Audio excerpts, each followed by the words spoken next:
ఇవాళ మనం మజ్జిగ పులుసు ఎలా చేసుకోవాలో చూద్దామండి. గుమ్మడికాయ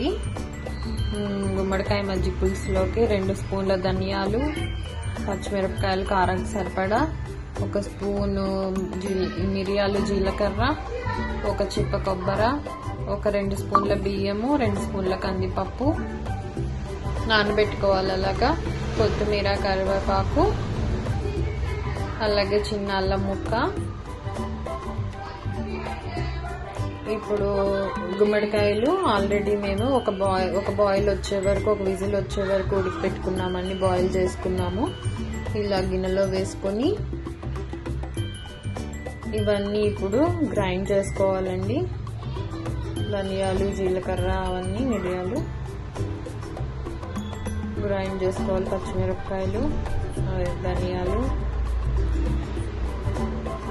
జీలకర్ర, మిరియాలు, అలాగే కొబ్బరి, ఇంకా నానబెట్టుకున్న బియ్యము, కందిపప్పు, అలాగే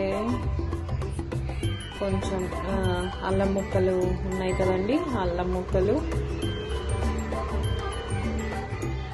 అల్లం ముక్కలు కూడా వేసుకొని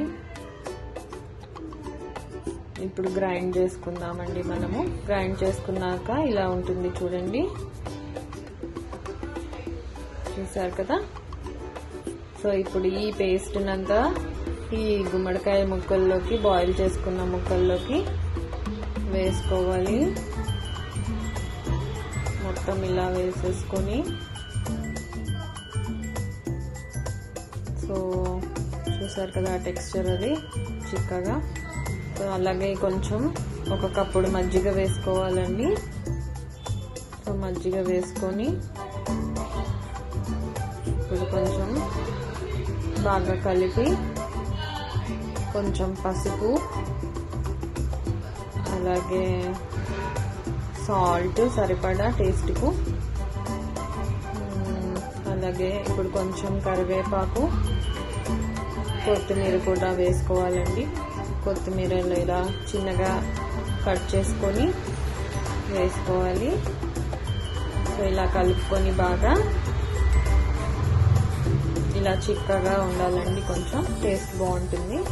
సో ఇలా మరగాలి, కొంచెం సేపు ఉడికించాలి, కానీ పొంగు రాకూడదండి.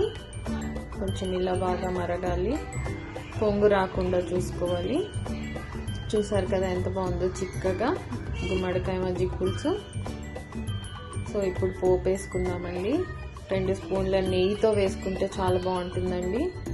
1 స్పూన్ ఆవాలు, చిటికెడు ఇంగువ వేసుకోవాలి, కొంచెం ఇంగువ, అంతేనండి. నెయ్యితో పోపు పెట్టుకోవాలి, నెయ్యితో బాగుంటుంది. సో చిప్పట్లాడాక సో ఇలా పోపు వేసేసుకుంటే మంచి కమ్మటి మజ్జిగ పులుసు, రుచికరమైన మజ్జిగ పులుసు రెడీ అండి. చూసారు కదా ఎంత బాగుందో చూడడానికి. చిక్కటి మజ్జిగ పులుసు అండి, చాలా బాగుంటుంది కమ్మటి మజ్జిగ పులుసు. సో మీరు కూడా అందరూ ట్రై చేసి తప్పకుండా టేస్ట్ ఎలా ఉందో కామెంట్